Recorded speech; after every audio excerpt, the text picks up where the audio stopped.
नमस्कार, स्वदेश न्यूज की खास पेशकश में आप सभी का स्वागत है। मैं हूं आपके साथ भागीरथ साहू। मध्य प्रदेश की छिंदवाड़ा जिले की आदिवासी बाहुल्य विधानसभा अमरवाड़ा में 10 जुलाई को उपचुनाव के लिए मतदान हुए। प्रदेश की एकमात्र सीट थी जहां जनता ने अपने मताधिकार का प्रयोग किया। अमरवाड़ा उपचुनाव के वोटों की गिनती 13 जुलाई शनिवार को होगी। तब यह तय होगा कि इस आदिवासी क्षेत्र की जनता ने किसको सम्मान दिया। अमरवाड़ा के परिणाम कई मायनों में बड़े खास होने वाले हैं। पहले तो केवल 2 बार यहां कमल खिला है और इसके अलावा यह कांग्रेस की अजय सीट रही है। चुनाव आयोग के मुताबिक अमरवाड़ा उपचुनाव में मतदाताओं ने 78.71% मतदान किया। इनमें से पुरुष मतदाताओं की संख्या 80% है, जबकि महिला मतदाताओं की संख्या 74.40% है। कांग्रेस का दावा है कि महिला मतदाताओं ने इस बार कांग्रेस का साथ दिया, जबकि बीजेपी का कहना है कि प्रदेश की योजनाओं की वजह से महिला मतदाता बीजेपी के पक्ष में है। मतदान के बाद अब सवाल खड़े हो रहे हैं कि यदि कांग्रेस इस चुनाव को भी हार जाती है तो क्या मध्य प्रदेश में कमलनाथ की राजनीति पूरी तरह से खत्म हो जाएगी। इस चुनाव के परिणामों पर कमलनाथ की इज्जत दांव पर लगी है। अमरवाड़ा विधानसभा सीट भी, जहां से कभी कमलनाथ के करीबी कमलेश शाह ही विधायक हुआ करते थे, लेकिन उन्होंने भी कांग्रेस छोड़ बीजेपी का दामन थाम लिया और फिर विधायक पद से इस्तीफा दे दिया। जिसके बाद यह उपचुनाव हुआ और बीजेपी इस उपचुनाव में भी कमलेश शाह को ही अपना उम्मीदवार बनाकर उन्होंने उतार दिया। ऐसे में अब कमलनाथ के लिए यह इज्जत का मामला बन गया है कि कांग्रेस का उम्मीदवार यहां से चुनाव जीते, लेकिन यदि ऐसा नहीं हुआ तो यह कमलनाथ की राजनीति के लिए बड़ी चुनौती खड़ी कर देगा। यह चुनाव पूर्व मुख्यमंत्री कमलनाथ और पूर्व सांसद नकुलनाथ का राजनीतिक भविष्य तय कर सकता है। यहां कांग्रेस से ज्यादा नाथ परिवार की प्रतिष्ठा दांव पर है। पूर्व सीएम कमलनाथ ने यहां लंबे समय तक राज किया है। लोकसभा चुनाव 2024 के पहले तक उनके गढ़ में कोई सेंध नहीं लगा सका था। साल 2019 में भी प्रधानमंत्री नरेंद्र मोदी की लहर के बावजूद छिंदवाड़ा सीट कांग्रेस के पास थी। राजनीतिक विश्लेषकों का मानना है कि उपचुनाव के नतीजे से भाजपा सरकार की सेहत पर कोई फर्क नहीं पड़ेगा। हालांकि इन चुनावों के नतीजे कांग्रेस पर जरूर असर डालेंगे। हार और जीत से कांग्रेस के कई नेताओं का भविष्य भी तय होने वाला है। अभी हाल ही में हुए लोकसभा चुनाव में कांग्रेस को करारी हार का सामना करना पड़ा है और राज्य की 29 सीटों में से एक भी सीट पर जीत हासिल नहीं कर पाई। जाहिर है, अमरवाड़ा का चुनाव परिणाम केवल हार या जीत तक सीमित नहीं है। नतीजे आने वाले भविष्य के लिए राजनीतिक इबारत भी लिखेंगे और उन लिखी हुई इबारतों को साफ साफ पढ़ना और समझना भी होगा। चलिए, इसी खास मुद्दे पर हम चर्चा शुरू करते हैं और जो मेहमान हमारे साथ मौजूद हैं मैं उनका आप लोगों से तारुफ कराता हूं। हमारे साथ हैं बीजेपी प्रवक्ता प्रियंका दुबे जी, कांग्रेस प्रवक्ता रवि मरवा जी और स्वदेश न्यूज की सीनियर एडिटर मुक्ता पाठक जी। मुक्ता जी, जिस तरह से हमने देखा है वोटिंग प्रतिशत बड़ा अच्छा रहा है, 78.71% वोटिंग प्रतिशत रहा है और कल रिजल्ट आ जाएगा। लेकिन जिस तरह से यहां पर अगर देखें, अगर यहां पर बीजेपी अगर हार भी जाती है तो सरकार की सेहत पर कोई असर नहीं होगा, लेकिन पूरी तरह से उनकी तरफ से जोर आजमाइश की गई चुनाव जीतने के लिए। लेकिन कांग्रेस पर यहां पर वाकई खासकर कमलनाथ की यहां पर जो साख है दांव पर लगी हुई है। आपने देखिए, पूर्व मुख्यमंत्री कमलनाथ और नकुलनाथ के ऊपर सवालिया निशान तो पहले से ही लग रहा है, जिस तरह से छिंदवाड़ा कांग्रेस के हाथ से चली गई। और आपने भी अभी कहा कि ये कांग्रेस का गढ़ नहीं, कमलनाथ का गढ़ है। वो यहाँ पे रूल करते आए हैं लगभग 4 दशक से ज्यादा से। तो उनके राजनीतिक भविष्य पे और नकुलनाथ के राजनीतिक भविष्य पे तो बहुत बड़ा सवालिया निशान है। और अजय सिंह जैसे वरिष्ठ विधायकों ने कांग्रेस के ये भी कहा था कि कमलनाथ और नकुलनाथ जो बीजेपी जा रहे थे और फिर नहीं गए, उसका खामियाजा कांग्रेस को इस लोकसभा चुनाव में भुगतना पड़ा है। तो बहुत बड़ी बात उन्होंने ये कही हुई है। और आप जो कह रहे हैं कि बीजेपी की सेहत पे फर्क नहीं पड़ेगा, तो मैं इससे इत्तेफाक नहीं रखती हूं। बीजेपी की भी सेहत पे पड़ेगा। कैसे फर्क पड़ेगा? डॉक्टर मोहन यादव के नेतृत्व में अभी 29 सीट्स जीते हैं, उसके जस्ट बाद ये उपचुनाव है। तो बीजेपी के भी साख का सवाल है, हाँ, लेकिन कमलनाथ और नकुलनाथ के साख का ज्यादा सवाल है। उनका राजनीतिक भविष्य ही जो है अब खत्म हो सकता है। उस कगार पे वो है, एकदम फिनिशिंग लाइन पे है। हाँ, बीजेपी के फिर सेहत पे उतना असर नहीं होगा। लेकिन डॉक्टर मोहन यादव के यहाँ पे साख का उनके भी सवाल है, क्योंकि उनकी लीडरशिप में 29 सीट्स जीते हैं। तो अब ये उपचुनाव जो है बीजेपी के लिए भी इंपॉर्टेंट है। बिल्कुल। देखिए, जिस तरह से कमलेश शाह है, कांग्रेस के जीते हुए उम्मीदवार हैं, वो बीजेपी में आए तो बीजेपी मान के चल रही है, क्योंकि बहुत सारे जो कांग्रेस से बीजेपी में आए वो काफी, उसमें से काफी हमने देखा है 2020 से लगातार हम देखते आए हैं कि वो जीतते आए हैं। तो उम्मीद की जा सकती है, और जो बीजेपी की रणनीति है उसके तहत हम उम्मीद कर सकते हैं कि शायद बीजेपी बाजी मार ले। चलिए, मेरे साथ रवि वर्मा जी है, वो कैसे देख रहे हैं इस पूरे इसको कैसे देख रहे हैं? क्या कमलनाथ और नकुलनाथ की साख का तो सवाल ही है, क्या उनके राजनीतिक भविष्य एकदम जो फिनिशिंग लाइन पे है, आपको लग रहा है वो उससे पहले रह जाएंगे या फिनिश हो जाएंगे? नहीं, देखिए, हर चुनाव किसी भी पार्टी या दल नेता के लिए साख का विषय रहता है, कसौटी की तरह ही लिया जाता है हर चुनाव को।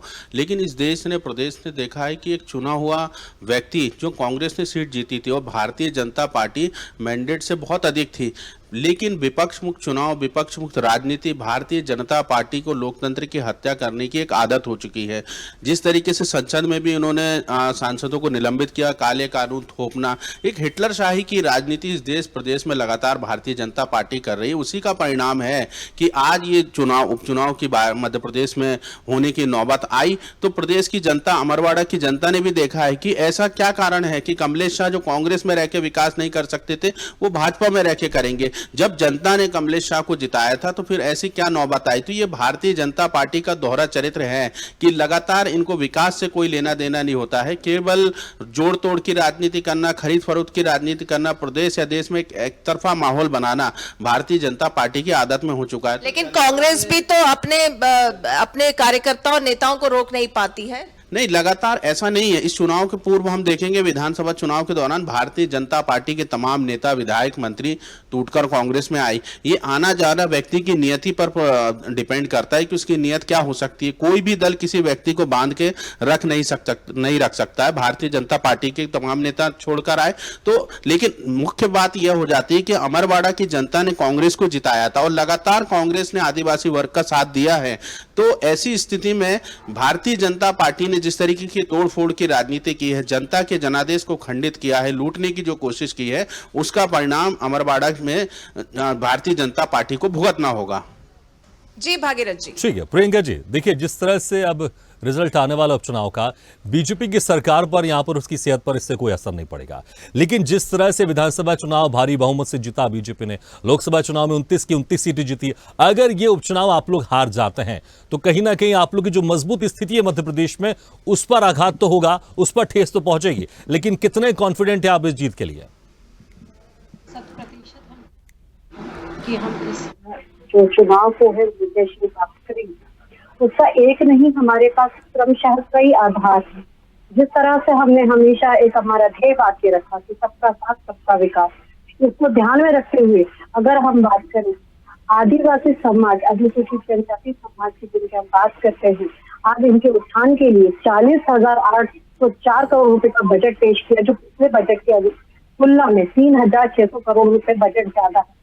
लगभग आज हम जो बजट प्रस्तुत करते हैं, एक एक विभाग का बजट उतना बजट है जब 2003 का टोटल फुल बजट वो हुआ करता था। आज एक विभाग का वो बजट, आज मध्य प्रदेश की जो आर्थिक स्थिति उसकी मजबूत हुई है, 11 गुना पर कैपिटा इनकम व्यक्ति की जब इंक्रीज हुई है, ये सारी चीजें हमें विश्वास दिलाती है। जब हम कन्याओं के लिए बात करते हैं, जब हम महिलाओं की हित की बात करते हैं, जब नारी की स्वाभिमान की बात करते हैं, ये सारी जो चीजें हैं उनके कारण हमें विश्वास होता है कि जब हम सबके साथ चल रहे हैं, सबके विश्वास के साथ चल रहे हैं, सबके प्रयास से हम आगे बढ़ रहे हैं, निश्चित तौर पे अमरवाड़ा में भी हमें विजयश्री प्राप्त होगी। लेकिन कांग्रेस ये मैसेज देने की कोशिश कर रही है कि जो ये उपचुनाव हो रहे हैं ये आपकी वजह से हुए हैं, क्योंकि 2023 में जिनको कांग्रेस के जो वहां पर प्रत्याशी थे उनको जीत मिली थी, वो बीजेपी में आ गए। इसलिए उपचुनाव जो हो रहा है ये आप लोग कारण हो रहा है, क्योंकि आपने जो प्रत्याशी थे जीते हुए उनको अपने पाले में लेकर आ गए। तो ये मैसेज देने की कोशिश की जा रही है कांग्रेस की तरफ से क्षेत्र में, तो कहीं इसका गलत प्रभाव ना पड़ जाए आपकी जीत पर।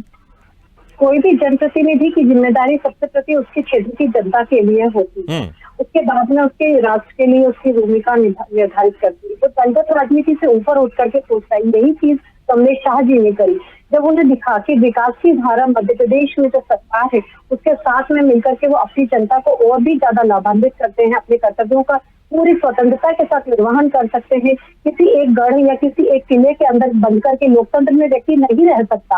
निश्चित है, जब उन्होंने देखा कि परिवारवाद की राजनीति छिंदवाड़ा में भी हावी हो रही है, तो उन्होंने उस चीज का बाइकआउट करके भारतीय जनता पार्टी का साथ लिया और उसी के कारण उन्होंने भारतीय जनता पार्टी की सदस्यता भी ली है।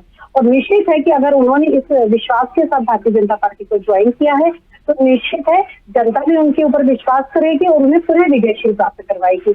हमने जो कार्य किए हैं, हमें उस विकास के ऊपर विश्वास है, हमने जो वादे पूरे किए हैं हम उनके साथ चल रहे हैं।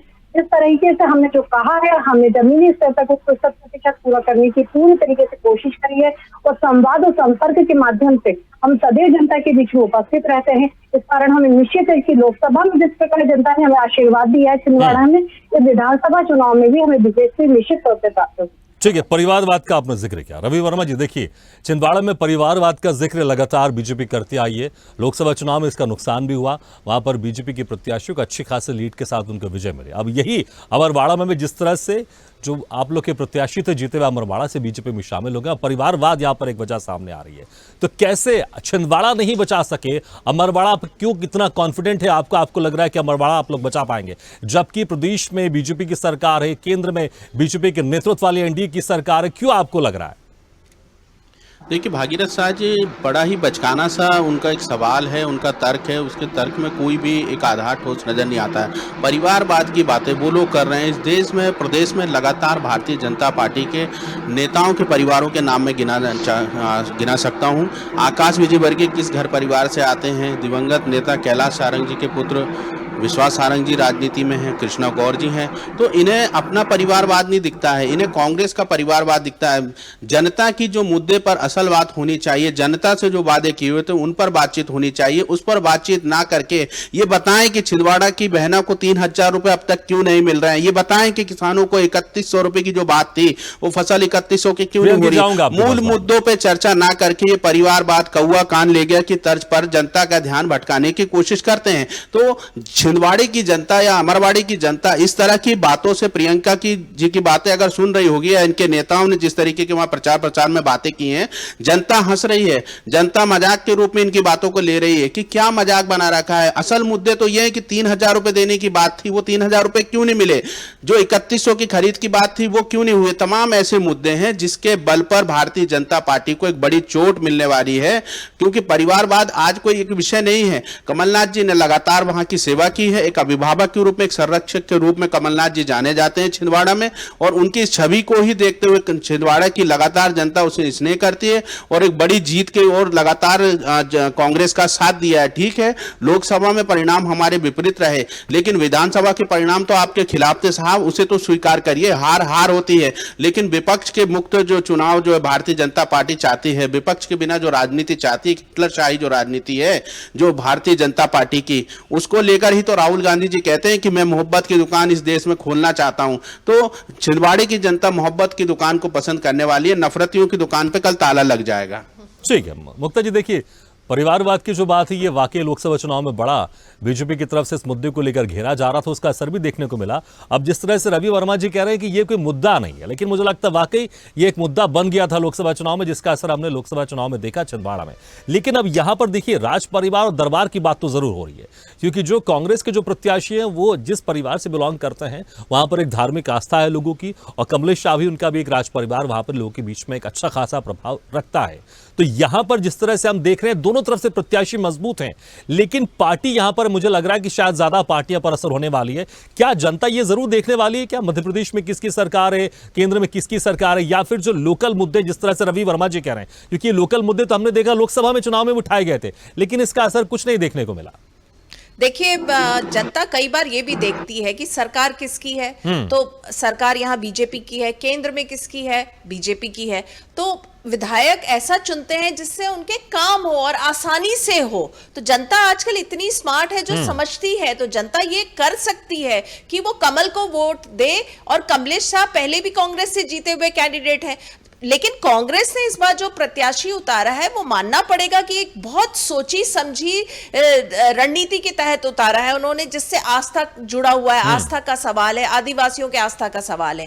लेकिन जिस तरह से कमलेश शाह है, जिस तरह से बीजेपी की रणनीति है, जो हमने लोकसभा में देखा था, और जो परिवारवाद का मुद्दा है वो वाकई में इस बार छाया हुआ है, क्योंकि लगातार हमने लोकसभा में देखा डॉक्टर मोहन यादव, कैलाश विजयवर्गीय, अमित शाह, जेपी नड्डा और जो तमाम नेता वहां पे उन्होंने जो बीजेपी के थे वो लगातार इसी बात पे जोर देते रहे। और डॉक्टर मोहन यादव ने हर वक्त ये कहा था कि ये कमलनाथ का गढ़ नहीं है, आप लोग गलत कहते हैं, कमलनाथ का गढ़ मत कहिए, गड़बड़ का गढ़ कहिए। और जिस तरह से कांग्रेस में ही जो, जैसा मैंने कहा कि अजय सिंह का कहना है कि जिस तरह से ये बीजेपी को जा रहे थे, बीजेपी में फिर नहीं गए, उसका बहुत असर हुआ है इस बार के छिंदवाड़ा के चुनाव में, लोकसभा चुनाव में। तो क्या उसका भी असर इस उपचुनाव में भी हो सकता है? तो परिवारवाद का इशू तो है, उसको डिनाई नहीं किया जा सकता। देखिए 4 दशक से कमलनाथ ये उनका गढ़ था, लेकिन इस बार छिंदवाड़ा की जनता ने उनका साथ नहीं दिया। बीच में उन्होंने, कमलनाथ ने बहुत इमोशनल कार्ड भी खेला इस चुनाव प्रचार के समय।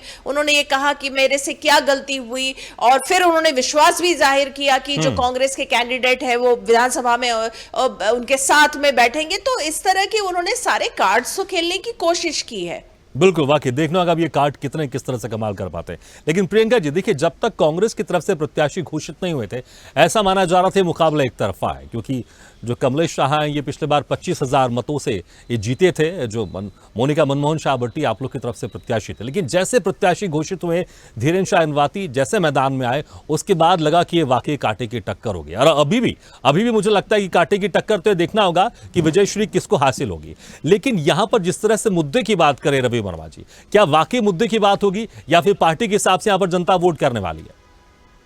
निश्चित तौर पे मुद्दे की बात होनी चाहिए। जिस तरीके से हम कहते हैं कि सर समावेशी, सर स्पर्शी जब बजट आया, लेकिन रवि वर्मा जी मुद्दे तो फिर बहुत गिना रहे हैं। अगर मुद्दे के हिसाब से जाएंगे तो शायद आपके लिए थोड़ा मुश्किल हो जाएगा। फिर बिल्कुल नहीं होगा। मुद्दे के हिसाब से अगर कांग्रेस कभी भी चलना शुरू करेगी, भ्रमित किए बिना, भ्रम जाल फैलाए बिना, झूठ बोले बिना अगर कांग्रेस प्रचार करना शुरू करेगी तो कांग्रेस को खुद को जवाब देना मुश्किल हो जाएगा। अभी हमारे भाई ने कहा लाडली बहना योजना के बारे में 3,000 रुपए देने की चर्चा करी।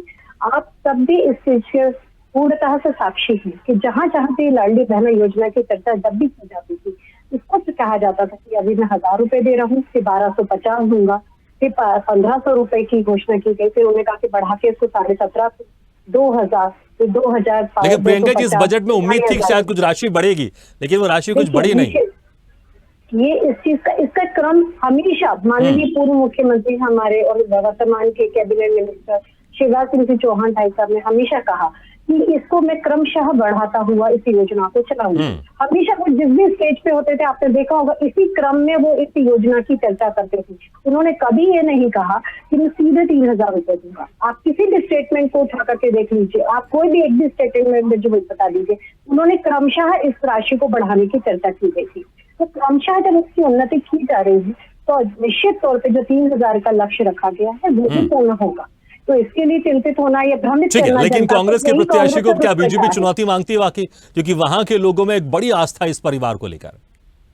देखिए, परिवार को लेकर आस्था होना अच्छी बात है, परंतु जब जनता आज बात करती है तो बात आस्था और विश्वास के साथ में उनके विकास की होती है। जिस सनातन की आस्था के बारे में जनता बात करती है, उस सनातन को तो हमेशा इन्होंने दरकिनार किया है। कांग्रेस पार्टी ने आज अगर हम बात करें, हिंदू हिंसक होते हैं, इस प्रकार की टिप्पणी करने वाले लोग उसके ऊपर खेद तो व्यक्त करते नहीं है और उल्टी अपने सफाइयां देते फिरते हैं। तो निश्चित अगर परिवार ने फिर कहा कि अगर आस्था की बात होती है, अगर विश्वास की बात होती है, अगर मुद्दों की बात होती है, अगर विकास की बात होती है, अगर नीति नियत और निष्ठा की बात होती है और नेतृत्व की बात होती है, तो भारतीय जनता पार्टी का आज अभी भी कोई विकल्प कांग्रेस किसी भी तौर पे जनता नहीं देखती। कांग्रेस को पूरी तरीके से ठीक है, आप कह रहे हैं विकल्प कोई नहीं। रवि वर्मा जी देखिए, विकल्प की बात कर रहे हैं, इसमें कोई शक नहीं है। विधानसभा चुनाव देख लें, लोकसभा चुनाव देख लें, लेकिन मुझे लगता है कि अगर ये चुनाव आप लोग हार जाते हैं तो फिर प्रदेश की जो आप लोग की जो संगठन है उसमें मुझे लगता है फिर शायद विकल्प तलाशने शुरू हो जाएंगे। कुछ नया फेरबदल क्या देखने को मिलेगा? क्योंकि देखिए, बीजेपी सरकार की यहां पर सियासत पर कोई प्रभाव नहीं पड़ने वाला उपचुनाव से, लेकिन संगठन में, कांग्रेस के संगठन में अच्छा खासा प्रभाव पड़ेगा। कई बड़े नेताओं की साख इसमें दांव पे लगी हुई है। देखिए प्रियंका जी जो जवाब दे रही हैं वो बहुत ही बुझे हुए तर्कों के साथ चर्चा को आगे बढ़ाना चाहती हैं। उन्होंने कहा कि जवाब देते नहीं बनेगा। निश्चित तौर पर उन्हें जवाब देते नहीं बन रहा है, क्योंकि उनके ही नेताओं ने कहा था कि मध्य प्रदेश में भारतीय जनता पार्टी की सरकार बनते ही किसानों की फसल 3100 में खरीदी जाएगी और 3000 दिया जाएगा, जो नहीं दिया जा रहा है। आज वो आदिवासी हित के विषय में चर्चा कर रही हैं। तो आदिवासियों के लिए दोहरे चरित्र की राजनीति कौन कर रहा है? इस प्रदेश में लगातार हिंसक घटनाएं, उन हिंसक घटनाओं में भारतीय जनता पार्टी के नेताओं की संलिप्तता। तो भारतीय जनता पार्टी के नेता हिंसक हैं, मैं इस बात को कहता हूं बड़ी ही पुरजोर तरीके से कि इनका हिंसक चेहरा देखा है, इनका वो चेहरा भी देखा है कि आदिवासियों के मस्तक पर, सर पर ये पेशाब करते हैं और आदिवासी सम्मान की बातें कर रहे हैं। आज उन्हें अच्छा जनजीवन नहीं दे पाए, उन्हें सम्मान नहीं दे पाए। आज उनके अगर पैर धोने पड़ रहे हैं तो भारतीय जनता पार्टी के नेताओं के कुकर्मों की बदौलत धोने पड़ रहे हैं। दूसरी बात ये कि कांग्रेस पार्टी ने लगातार वहां पे छिंदवाड़ा हो या आदिवासी वर्ग का साथ देने की बात हो या आदिवासी वर्ग ने कांग्रेस का साथ देने की बात हो, लगातार दिया है। अमरवाड़ा भी कांग्रेस ने जीती थी और निश्चित तौर पर जब परिणाम आएंगे तो कांग्रेस पार्टी बड़े मार्जिन के साथ जीतेगी। और भारतीय जनता पार्टी का जो एक चरित्र है वो इस चुनाव के बाद से एकदम स्पष्ट हो जाएगा कि ये दोहरे चरित्र की जो राजनीति है, आदिवासियों के साथ जो करते हैं, उनके जनादेश को खंडित करना या खरीद फरोख्त की राजनीति है, वहां ये स्टॉप हो जाएगी जाकर। ठीक है प्रियंका जी, एक लास्ट कमेंट, फिर मुक्ता जी के पास जाऊंगा फाइनल कमेंट के लिए। देखिए, जिस तरीके से ये लोग जो बात करते हैं, अगर बाबूलाल चंदेल जी के बयान की बात करें जिनके ऊपर एट्रोसिटी का मामला कायम हुआ था, आज तक ही उनके ऊपर कार्रवाई ही नहीं कर पाए। अगर हम बात करते हैं हितों की या सम्मान की, तो आदिवासियों के साथ में उनके जनजाति बाहुल्य को अगर हम बात करें, वीरांगनाओं की, वीर गति प्राप्त शहीदों की, तो उनको सम्मानित करने का काम जिस तरीके से भारतीय जनता पार्टी ने किया है, ये सारी जगह में दिखा गया। इसके बाद भी गोंडवाना गणतंत्र पार्टी से जब इन लोगों ने सहयोग मांगा तो उन्होंने भी इनका दरकिनार कर दिया, क्योंकि वो जानते थे कि इन्होंने कभी उनका उद्धार नहीं किया, सिर्फ वोट बैंक की राजनीति के लिए। लेकिन क्या आप ये मान के चल रहे हैं कि जो गोंडवाना गणतंत्र पार्टी वो नुकसान कांग्रेस को पहुंचा रही है? निश्चित तौर पे पहुंचा रही है, 100% निश्चित तौर पे वो इन्हीं को नुकसान पहुंचा रही है, क्योंकि उन्होंने इनके ऊपर साल दर साल विश्वास किया, परंतु आज वो जानते हैं कि उनका भला, उनका हित इस लोकतंत्र में इनके साथ है और वो निश्चित तौर पे अपने हित मतलब अपनी हक की बात रखना चाहते हैं। ठीक है, लेकिन वाकई देखना होगा गोंडवाना गणतंत्र पार्टी किसको नुकसान पहुंचा। मुक्ता जी क्या लगता है? देखिए, गोंडवाना गणतंत्र पार्टी भी एक बार जीत चुकी है इस सीट से। ठीक है, तमाम मामला गिनती रहा कराए, भारतीय जनता पार्टी को ही जीत पहले से। ठीक है रवि जी, मेरे पास समय कम है। मुक्ता जी, एक फाइनल कमेंट आपसे। देखिए, जिस तरह से अब यहाँ पर वाकई कांग्रेस के कई बड़े नेताओं के साथ दांव पर लगी हुई है, बीजेपी की सरकार की सेहत पर कोई असर नहीं पड़ेगा, सरकार बड़े भारी बहुमत के साथ है, लेकिन यहां पर वाकई बीजेपी की रणनीति पर असर तो पड़ेगा। लेकिन इसमें जो जीजीपी है, जो गोंडवाना गणतंत्र पार्टी, कितना अहम असर डाल सकती है? और दोनों पार्टियों की बात करें, यहां पर जिस तरह से कॉन्फिडेंट दिखाई दे रही है, कल परिणाम क्या हो सकते हैं?